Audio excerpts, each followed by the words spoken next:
یہ اللہ کی رحمتوں کا موسم بہار ہے اور اہل ایمان کے لیے کرم نوازیوں، رحمات، برکات اور انوار کا لوٹ سیل میلہ ہے، جس میں گناہگاروں کی بخشش و مغفرت کا ساماں ہوتا ہے اور اللہ ماہ صیام کی ہر شب کو گناہگار جہنم کی آگ سے آزاد فرماتا ہے۔ یہ بابرکت مہینہ اپنے دامن میں اتنی برکتیں لیے ہوئے جلوہ گر ہوتا ہے کہ رسول کریم صلی اللہ علیہ وآلہ وسلم نے ارشاد فرمایا، اگر لوگوں کو پتہ چل جائے کہ رمضان میں کیا ہے تو وہ آرزو کریں کہ پورا سال ہی رمضان رہے۔ اتنی برکتیں اور اتنی رحمتیں اللہ نے اس مبارک مہینے کے دامن میں ڈال دی ہیں۔ میں نے جو آپ کے سامنے آیت کریمہ تلاوت کی ہے، اس میں بھی اس مفہوم کو بیان فرمایا گیا کہ اے ایمان والو، تمہارے اوپر روزے فرض کیے گئے ہیں جس طرح تم سے پہلوں پہ فرض کیے گئے تھے۔ یا ایھا الذین آمنوا کتب علیکم الصیام کما کتب علی الذین من قبلکم۔ کیوں فرض کیے گئے؟ وجہ کیا ہے؟ لعلکم تتقون، تاکہ تم متقی بن جاؤ، تم پرہیزگار بن جاؤ۔ تو روزے کی فرضیت کا نتیجہ تقوی کا حاصل ہونا ہے، اتقاء کی دولت کا نصیب ہونا ہے۔ تو اس آیت کریمہ میں تین چیزیں بیان کی گئی۔ سب سے پہلی، پرانی جتنی بھی کتابیں ہیں، اناجیل ہیں، تورات ہے، اس میں روزہ داروں کی تعریف موجود ہے، اور حضور علیہ السلام جب اس دنیا پہ تشریف فرما ہوئے تو آقا کریم روزے کی فرضیت سے پہلے بھی روزے رکھتے تھے۔ ویسے روزہ سن 2 ہجری کو فرض ہوا ہے، شعبان المعظم کے مہینے میں، لیکن اس سے قبل بھی ایام 20 کے حضور روزے رکھتے تھے، اور اس کے علاوہ بھی مختلف ایام میں اللہ کے محبوب روزے رکھتے تھے۔ روزے کی فرضیت کے بعد حضور علیہ السلام کی زندگی میں کل 9 رمضان آئے ہیں، جس میں 7 29 کے تھے اور 2 30 کے تھے۔ یہ بات ذہن میں رکھیے گا کہ روزے 29 ہوں، ثواب پھر بھی 30 کا ہی دیا جاتا ہے۔ تو زیادہ تر جو رمضان المبارک کے مہینے ہوتے ہیں وہ 29 کے ہوتے ہیں، 30 کے کم ہوتے ہیں۔ حضور کی زندگی میں 9 میں سے 7 جو ہیں وہ 29 کے ہوئے ہیں اور 2 30 کے ہوئے ہیں، تو ثواب پورے 30 کا ہی ہے۔ بعض لوگوں کو زیادہ ہی مسئلہ ہوتا ہے، 29 ہو جائیں تو یہ اللہ کا کرم ہے کہ روزہ رکھنا بھی نہیں پڑا اور 30ویں کا ثواب بھی مل گیا، لیکن وہ شور مچا دیتے ہیں کہ یہ روزہ کھا گئے ہیں۔ میرا نہیں خیال کہ کسی کو اپنے ذمے اتنی بڑی امت کا بوجھ لینے کی پریشانی ہو اور وہ خام خواہ ایک روزے کے لیے پوری امت کا بوجھ اپنے کندھوں پہ ڈال لے۔ تو 29 روزے ہوں یا 30 ہوں، اللہ ثواب پورے 30 کا ہی عطا کرتا ہے۔ روزہ اللہ تعالی جل شانہ کی رضا اور اس کی محبت کے حصول کا ذریعہ ہے، اور اس کا عملی نتیجہ جو اس آیت کریمہ میں بیان کیا گیا وہ تقوی ہے، لعلکم تتقون۔ روزہ، اب سوال یہ ہے، کیا تقوی بھوک اور پیاس سے حاصل ہوتا ہے؟ پیاس کاٹنے سے، بھوک کاٹنے سے کیا تقوی نصیب ہو جاتا ہے؟ صبح سے لے کر شام تک روزہ رکھنے کی تلقین کی گئی۔ یہاں ناروے میں اور مختلف ممالک کے اندر 20 گھنٹے کا روزہ ہے، اور ہمارے بھی یہاں 16-17 گھنٹے مسلسل شدت کی گرمی میں بھوک اور پیاس کاٹنا ہوتی ہے۔ اتنا طویل دورانیہ جو بھوک اور پیاس کاٹی ہے، اس کا مقصد رزق بچانا نہیں ہے، بلکہ وَيُزَادُ فِيهِ رِزْقُ الْمُؤْمِنِ، ماہ سیام میں مومن کا رزق بڑھ جاتا ہے. آپ اپنا بجٹ دیکھ لیجئے، باقی مہینوں کی نسبت ماہ سیام میں آپ کے اخراجات زیادہ ہوتے ہیں اور کشادگی ہوتی ہے. تو یہ کوئی خوراک بچاؤ مہم نہیں ہے، بلکہ رزق تو بڑھ جاتا ہے، لیکن اس کے باوجود 20 گھنٹے، 17 18 گھنٹے پیاس اور بھوک کاٹنا، اس کا کوئی مقصد ہے تو وہ مقصد قرآن نے بیان کیا کہ اس کے نتیجے میں تمہیں اتقاء کی دولت ملے گی، تمہیں تقوی کا نور نصیب ہوگا. سوال یہ کھڑا ہوا، کیا بھوک اور پیاس کاٹنے سے تقوی مل جاتا ہے؟ تو اس کو سمجھنے کے لیے ایک مختصر تمہید سمجھنا ہوگی، اور وہ یہ کہ ہمارے دو دشمن ہیں جو ہمیں جادہ مستقیم سے ہٹانے کے لیے دن رات کوشاں ہیں. ایک شیطان اور دوسرا نفس. یہ دو دشمن ہیں جو ہماری متاع عمل، ہمارا خلوص، ہماری للہیت، ہمارا باطن لوٹنے کے لیے ہر وقت مستعد اور فعال رہتے ہیں. اب ان دو دشمنوں سے ہمارے تنہا ناتواں وجود کا مقابلہ ہے، اور ان میں سے جو بڑا دشمن ہے وہ نفس ہے، کیونکہ شیطان نے جب انکار سجدہ کیا تو ہم تو یہ کہتے ہیں کہ ہمیں شیطان نے بہکا دیا، لیکن شیطان نے جب انکار سجدہ کیا اور خود بہک گیا تو اس وقت کوئی دوسرا شیطان تو نہیں تھا جس نے شیطان کو بہکایا، وہ نفس تھا جس نے شیطان کو شیطان بنایا. اس نے اندر سے کہا انا خیر منہ، میں بہتر ہوں. تو یہ انانیت جو تھی، انا خیر منہ، اس نے اس کو بہکایا. تو شیطان کو شیطان بنانے والا نفس ہے، تو نفس شیطان سے بھی بڑا دشمن ہے. ایک بزرگ تھے، وہ ساری زندگی اپنی زبان پہ انا کا لفظ نہیں آنے دیتے تھے. اس مفہوم کو بیان کرنا ہوتا تو وہ با الفاظ دیگر بیان کرتے. میں کا لفظ، انا کا لفظ وہ اپنی زبان پہ ساری زندگی انہوں نے جاری ہی نہیں ہونے دیا.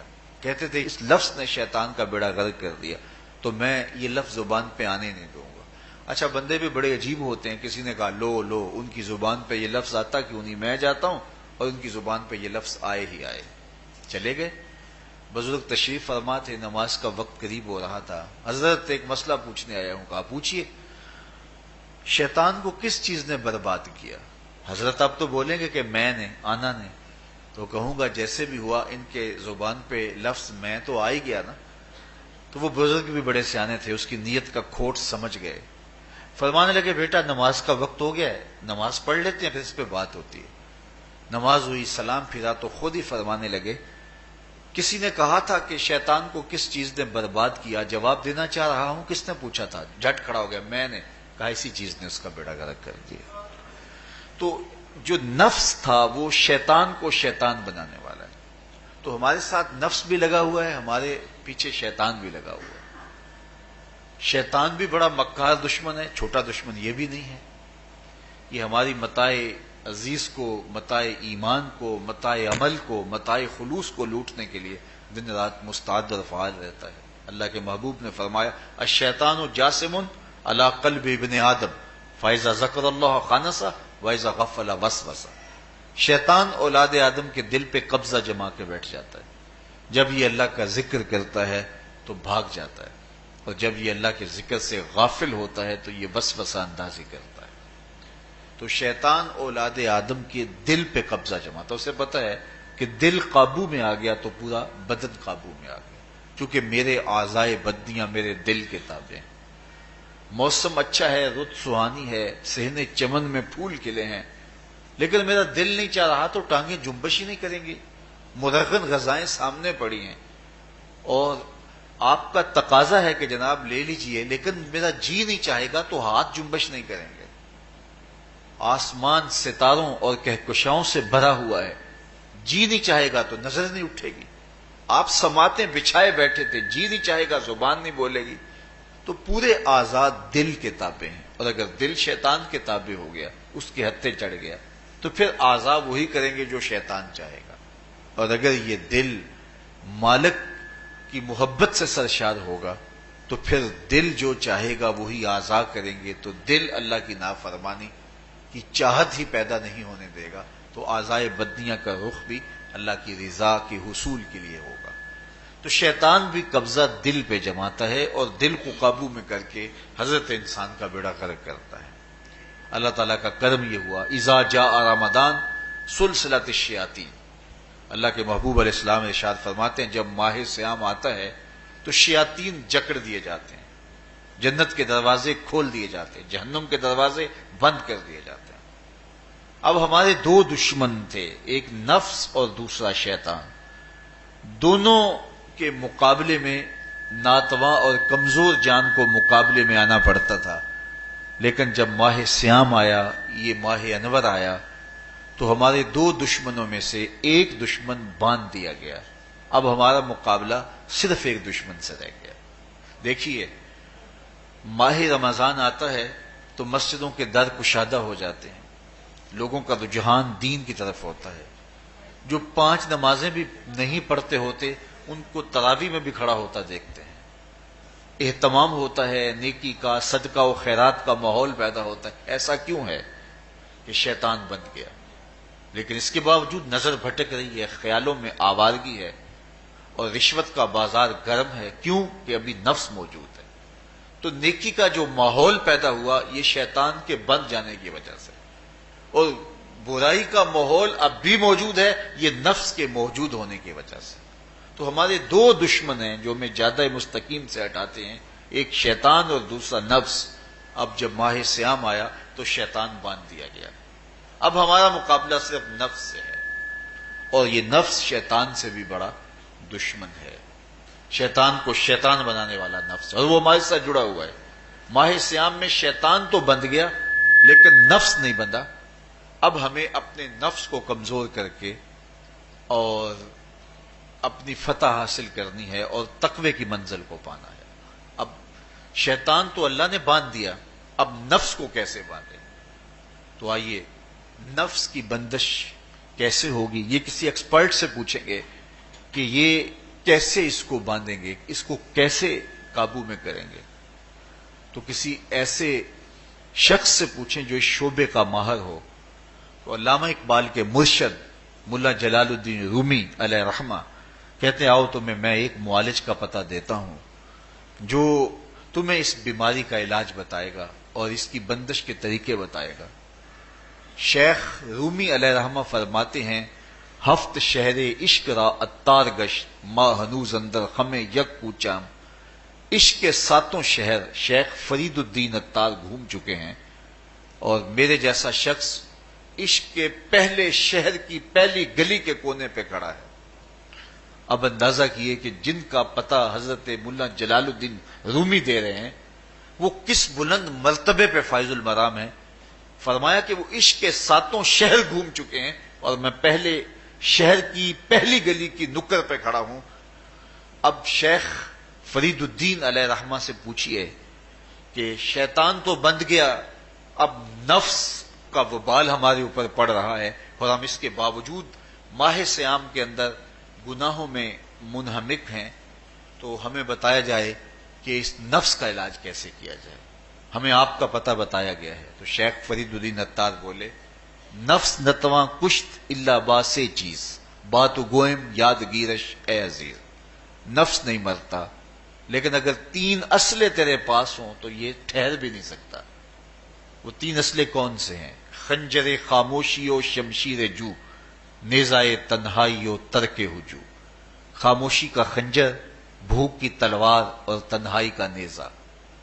یہ 3 اسلحے ایسے ہیں اگر تو یہ لے کر کے نفس پہ ٹوٹ پڑے تو پھر نفس کا مقابلہ تیرے لیے آسان ہوگا۔ خنجر خاموشی، خاموشی کا خنجر۔ اللہ کے محبوب علیہ السلام نے فرمایا من صامت نجا، جو خاموش ہو گیا وہ نجات پا گیا، کیونکہ انسان کی زندگی کی زیادہ آفتیں اس کی زبان کی وجہ سے ہیں۔ آپ اپنے گناہوں کا اور میں اپنے گناہوں کا اگر احتساب کروں تو ہمیں سب سے زیادہ گناہ زبان کے ملیں گے۔ آنکھیں بھی گناہ کرتی ہیں، ہاتھ بھی گناہ کرتے ہیں، پاؤں بھی گناہ کرتے ہیں، لیکن سب سے زیادہ گناہ زبان کرتی ہے۔ جھوٹ بھی بولتی ہے، غیبت بھی کرتی ہے، شکوہ بھی کرتی ہے، گالی سب و شتم اور کیا کچھ زبان کے گناہ ہیں۔ اسی لیے اللہ کے محبوب نے فرمایا جو تمہارے دو جبڑوں کے درمیان ہے یعنی زبان اور دو ٹانگوں کے درمیان ہے تمہاری پارسائی کی جگہ، تم ان دو چیزوں کی مجھے ضمانت دے دو، میں محمد تمہیں جنت کی ضمانت دے دیتا ہوں۔ تو انسان کے سب سے زیادہ گناہ زبان کے ہیں اور اس کی پارسائی کی جگہ کے۔ تو اس لیے میرے حضور نے فرمایا من صمت نجا، جو خاموش ہو گیا وہ نجات پا گیا۔ خنجر خاموشی، خاموشی کا خنجر نفس کشی کا ایک مؤثر ذریعہ ہے۔ اور دوسری بات بشمشیر جو، اور بھوک کی تلوار، تو بھوک سے نفس کا مقابلہ کیا جا سکتا ہے، بھوک کی تلوار سے نفس کا سر کاٹا جا سکتا ہے۔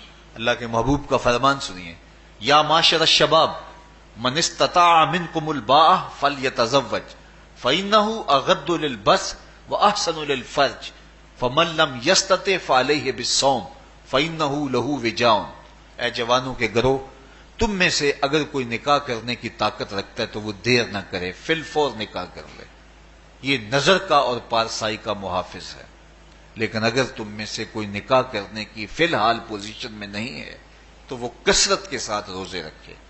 روزے قاطع شہوات ہیں، تو بھوک سے نفس کو جو ہے وہ روکا جا سکتا ہے، اس کو لگام ڈالی جا سکتی ہے۔ تیسری بات نیزہ تنہائی، تنہائی کا نیزہ، تو فرمایا گیا کہ العافیت فی العزلہ، کہ تنہائی کے اندر ہی عافیت ہے۔ جب مجلسوں میں غیبت کی بدبو پھیلتی ہو اور چغلی کا ماحول معاشرے کا جزو لا ینفک بن جائے اور مجالس کے اندر نظروں کی پاکیزگی کا قائم رہنا مشکل ہو جائے اور انسان کی زندگی کے اندر گناہوں کا بہت بڑا سبب مجلسی زندگی ہو تو پھر اس سے تنہائی بہتر ہے۔ حضرت شاہ نقشبند بخاری فرماتے ہیں کہ فقیر کے لیے سب سے اچھی جگہ اللہ کا گھر مسجد ہے، یا کسی کامل صالح شخص کی صحبت ہے، اور یا پھر تنہائی ہے۔ چوتھی جگہ ہلاکت کے علاوہ اور کچھ نہیں ہے۔ ہمیں اپنے کاروبار میں، اپنے معاملات میں، اپنی ملازمتوں میں جانے کی تلقین کی گئی تو وہاں یہ تلقین کی گئی کہ دیر سے جاؤ جلدی واپس آ جاؤ، اور مسجد میں جاتے ہوئے تلقین کی گئی کہ جلدی جاؤ اور دیر سے واپس آؤ۔ لیکن ہم مسجد کے دروازوں پہ جب دور موجود میں رش دیکھتے ہیں کہ لوگ بہت جلدی نکلنا چاہتے ہیں، حتیٰ کہ کندھوں سے کندھے ٹکرا رہے ہوتے ہیں کہ جلدی سے باہر نکل جائیں، حالانکہ وہ عافیت کی جگہ ہے، 2 منٹ زیادہ بھی ہو جائیں تو کوئی حرج نہیں ہے۔ اور ایسے لوگوں کو بھی نکلنے میں جلدی کرتے ہوئے دیکھا ہے کہ لگتا تو یہ تھا کہ شاید انہوں نے کسی ضروری کام پہ جانا ہے، لیکن باہر نکل کے بازار میں پھٹے پہ بیٹھے تھے اور مسجد سے نکلنے کی جلدی بہت تھی۔ تو مسجد میں جلدی جاؤ اور دیر سے واپس آؤ، اور بازار میں دیر سے جاؤ اور جلدی واپس آؤ، لیکن ہمارے رویے اس کے برعکس ہو گئے۔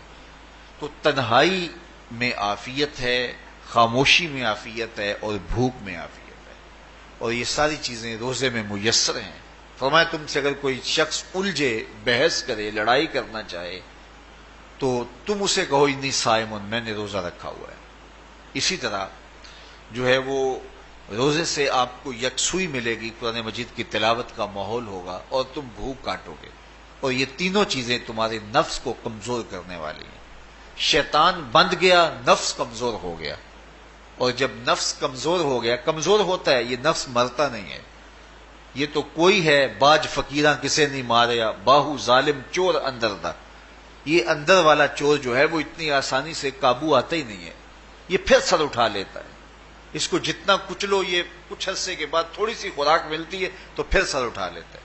حضرت بایزید بستامی کہتے ہیں میں نے اپنے نفس کو ایک دن کہا کہ میں تجھے خوراک بھی نہیں دیتا اور تو پھر بھی موٹا تازہ ہے، تو میرے نفس نے مجھے کہا کہ اے بایزید جب تم بازار سے گزرتے ہو تو لوگ انگلیاں اٹھا اٹھا کہتے ہیں یہ بایزید جا رہا ہے، یہ بایزید جا رہا ہے، تو مجھے میری غذا اور خوراک اس سے مل جاتی ہے۔ تو یہ خوراک ہوتی ہے نفس کی۔ تو نفس بہت ظالم ہے اور ساری زندگی اس سے لڑتے ہوئے گزرتی ہے۔ وہ کسی نے کہا تھا نا تمام عمر طوفان سے کھیلتے گزری، نیا کے ڈوبنے کا ڈر بھی رہا۔ تو یہ ساری زندگی اس طرح ٹکراتے ہوئے سے گزرتے. لیکن جب کمزور ہو جائے تو پھر یہ شیطان کو جو ہے وہ موقع نہیں دیتا. لیکن اگر نفس اگر ماہ سیام میں ہمارا کمزور نہ ہوا، صرف ہم نے بھوک ہی کاٹی اور باقی اپنے معمولات وہی رکھے، تو میرے حضور نے فرمایا جس نے جھوٹ اور برے کام نہیں چھوڑے اور جھوٹے کام ترک نہیں کیے، اس کے بھوکا اور پیاسا رہنے کی اللہ کو کوئی ضرورت نہیں ہے. روزہ تو ایک مشق تھی، یہ تو باطن کی تطہیر کا ایک ذریعہ تھا، یہ تو من کی تہذیب کا ایک ذریعہ تھا، یہ تو نفس کی شر سے اپنے آپ کو بچانے اور شیطان کے مکر و فریب سے بچانے کا ایک ذریعہ تھا. دیکھیے شیطان بند جاتا ہے ماہ سیام میں، حدیث واضح ہے، لیکن نفس موجود رہتا ہے. اگر نفس کمزور ہو گیا تو شیطان چھٹ کے بھی کچھ نہیں کرے گا، کیونکہ شیطان باہر کا دشمن ہے، نفس اندر کا دشمن ہے. جب تک اندر والا دشمن ساتھ نہیں دیتا، باہر والا دشمن کچھ نہیں کر سکتا. ہمارے دیہاتوں میں چوری ہو جائے تو بوڑھے بزرگ سر جوڑ کے بیٹھ جاتے ہیں کہ چور کہاں سے آیا، کیسے آیا. تو ایک نقطے پہ سارے متفق ہوتے ہیں کہ اندر کا کوئی بھیتی ضرور موجود ہے. اگر اندر کا کوئی بھیتی موجود نہیں ہے تو چور باہر سے آ کے حملہ آور ہو ہی نہیں سکتا ہے. تو شیطان باہر کا چور ہے، نفس اندر کا بھیتی ہے، اور اگر یہ اندر والا باہر والے کا ساتھ نہ دے تو شیطان انسان پر حملہ آور ہو ہی نہیں سکتا. اس لیے اس کو قابو کر لیں، اس کو رام کر لیں، تاکہ شیطان چھٹنے کے باوجود بھی جو ہے وہ ہمارے اوپر حملہ آور نہ ہو سکے. ورنہ وہ تو پیچ و تاب کھا رہا ہے کہ یہ جو تم نمازیں پڑھتے ہو، سروں پہ ٹوپیاں تم نے پہنی ہیں اور بڑے شریف بن کے مسجد میں جا رہے ہو، ذرا چھٹ لوں عید کے دن ہی جو ہے وہ تمہارا سارا کیا دھرا برباد نہ کیا تو مجھے شیطان نہ کہنا. تو وہ سب کچھ برباد کر دیتا ہے اگر ہمارے نفس کی تہذیب نہیں ہوتی. تو یہ اللہ نے ایک ہمیں موقع دیا ہے، پورا ایک مہینہ ہے، ایک ورکشاپ ہے باطن کی تطہیر کے لیے اور ایک اندر کی پاکیزگی کے لیے ہمیں ایک موقع فراہم کیا گیا ہے، اور اس سے ہم بھرپور فائدہ حاصل کریں. قرآن مجید کی کثرت کے ساتھ تلاوت، صلاۃ التراویح میں شمولیت اور خاموشی کا اختیار کرنا، اور جو ہے وہ اللہ کے ذکر فکر کی طرف متوجہ رہنا اور بھوک کاٹنا. اس کا عملی نتیجہ یہ ہوگا کہ اتقاء کی دولت نصیب ہوگی. دیکھیے ماہ سیام میں ہمیں ان کاموں سے بھی روک دیا گیا جو کہ کام جائز تھے، کھانا پینا اور جو ہے وہ اپنی منکوحہ سے جنسی تعلق، یہ تو وہ امور تھے کہ جو جائز تھے، مشروع تھے. لیکن اوقات روزہ میں ان جائز کاموں سے بھی ہمیں روک دیا گیا. اس فلسفے کو ہمیں سمجھنا ہوگا کہ جو کام شریعت میں جائز تھے، مشروع تھے، روزہ ان سے بھی رک جانے کا نام ہے. اور جو چیزیں شریعت میں جائز ہی نہیں ہیں، جھوٹ بولنا ہے، غیبت کرنا ہے، بد نگاہی ہے اور دیگر برے اعمال ہیں، تو یہ چیزیں تو روزہ نہ بھی ہو پھر بھی ناجائز ہیں. تو جو چیزیں جائز تھی روزے میں ان سے بھی منع کر دیا گیا، اور جو چیزیں ناجائز ہیں تو اگر کوئی شخص ان چیزوں سے نہیں رکتا تو پھر اس نے روزہ کیا رکھا. ایک بندہ بھوک کاٹتا ہے لیکن جھوٹ بولتا ہے، ایک بندہ پیاس کاٹتا ہے لیکن غیبت کرتا ہے، ایک بندہ صبح سے شام تک نہ کچھ کھاتا ہے نہ کچھ پیتا ہے لیکن رشوت لیتا ہے. پھر مجھے بتائیے اس نے روزہ کیا رکھا؟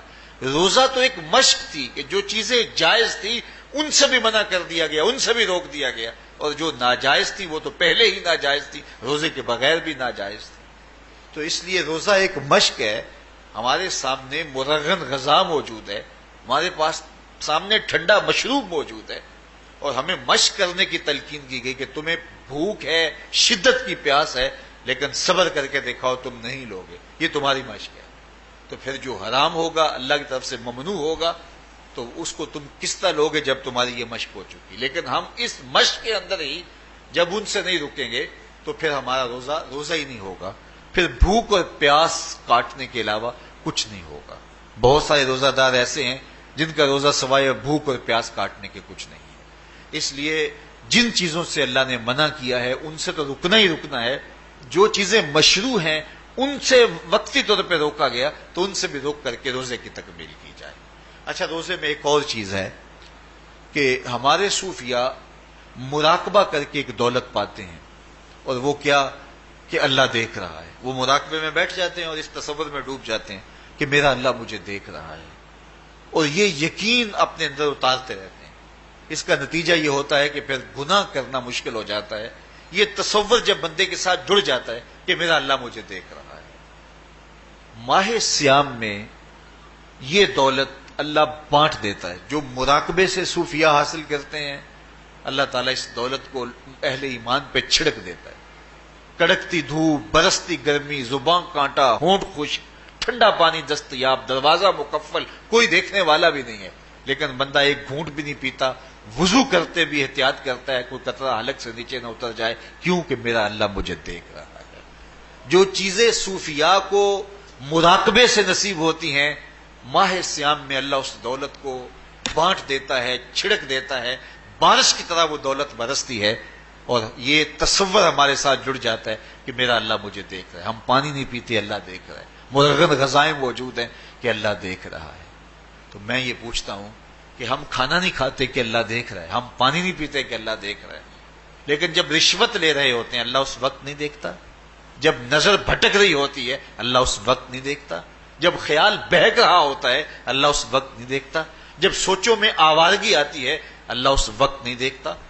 تو یہ صرف وہ کھانے اور پینے کو ہی دیکھ رہا ہے، باقی امور زندگی کو نہیں دیکھ رہا، اور وہ کیا صرف رمضان میں دیکھتا ہے، غیر رمضان میں نہیں دیکھتا؟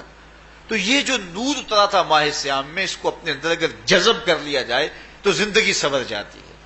جو مراقبوں سے حاصل ہوتا تھا ماہ سیام میں، وہ میل کی طرح برسا، اور ہم اس کے اپنے اندر سمولیں، جذب کر لیں، تو نتیجہ یہ ہوگا کہ ہماری زندگی نور نہ لا نور ہو جائے گی۔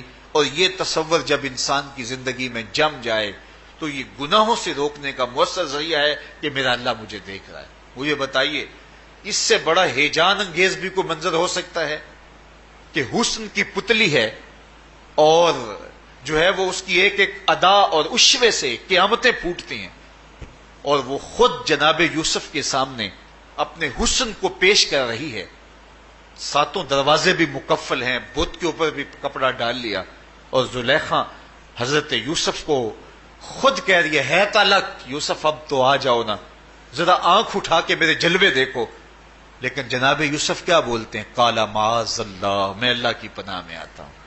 کہا تو 7 دروازے بند کر کے لوگوں کی نظروں سے چھپ گئی، اور موٹا کھیس ڈال کے اپنے زوم میں اپنے اس جھوٹے خدا سے بھی شرم کرتی ہے اور اس سے چھپ گئی، میں اس خدا سے حیا کیوں نہ کروں جو 7ویں کوٹھڑی میں بھی دیکھ رہا ہے۔ پھر اتنی روشنیاں برسی، اتنا یقین برسا کہ گناہ کیا، گناہ کا تصور بھی محال ہو گیا۔ تو مجھے بتائیے کتنا ہیجان انگیز منظر تھا جب حسن قدموں میں بچھنے کے لیے خود بےتاب تھا، اور حضرت یوسف جوان رانا ہیں، جوانی اور شباب پورے باقپن پہ ہے، اور ادھر حسن مچل مچل کے قدموں میں بچھ رہا ہے، لیکن یہ جذبہ کہ میرا اللہ مجھے دیکھ رہا ہے ایسی رکاوٹ بنتا ہے۔ قال معاذ اللہ، کہا میں اللہ کی پناہ میں آتا ہوں۔ تو یہ یقین جب بندے کے ساتھ جڑ جاتا ہے کہ میرا اللہ مجھے دیکھ رہا ہے، تو پھر انسان کے لیے گناہ سے بچنا کوئی مشکل نہیں ہوتا۔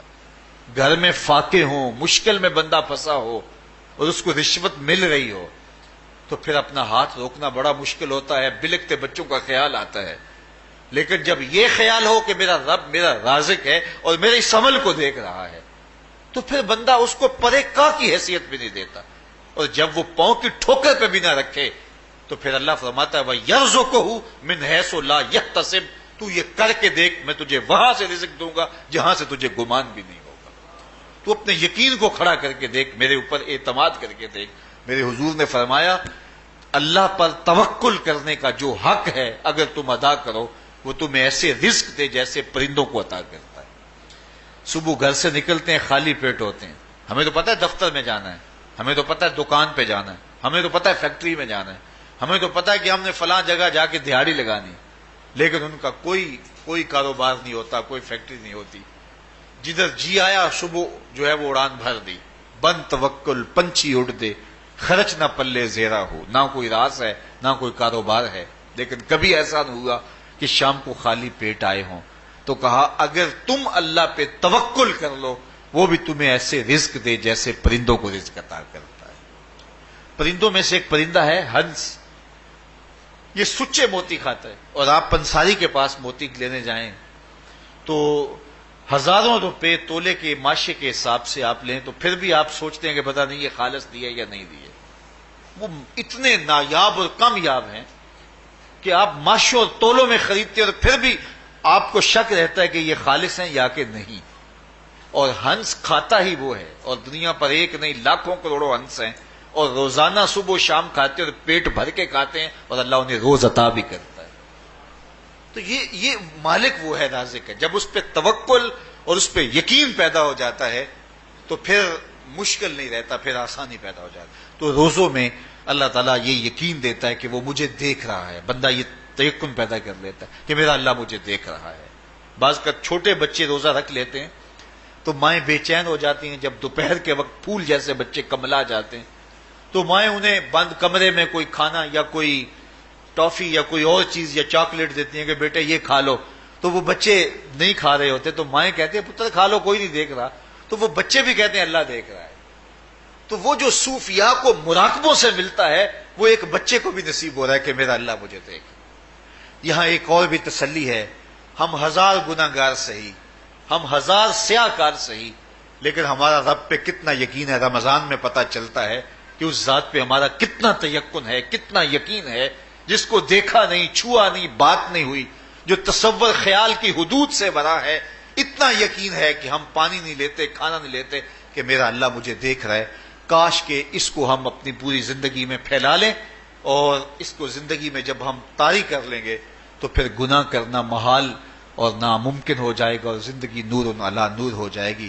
اور یہی تقوی کا حصول ہے. تو فرمایا اے ایمان والو، تمہارے اوپر روزے فرض کر دیے گئے جس طرح تم سے پہلوں پہ فرض کیے گئے تھے، لعلکم تتقون، تاکہ تم متقی بن جاؤ، تاکہ تم پرہیزگار بن جاؤ.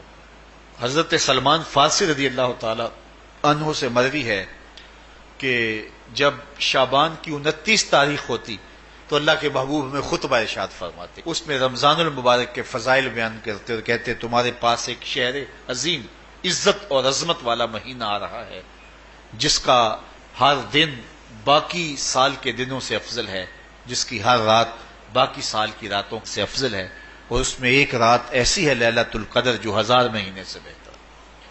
تو یہ اللہ تعالیٰ کی رحمتوں کا روپ ہے. رحمتوں کے دروازے کھول دیے جاتے ہیں، اور روزہ دار کا روزہ بالخصوص عصر کے وقت، شام کے وقت، پچھلے پہر، روزہ دار کے خالی معدے سے جو ایک بو اٹھتی ہے، مہک اٹھتی ہے، اللہ کو کستوری سے بھی زیادہ محبوب ہوتی ہے.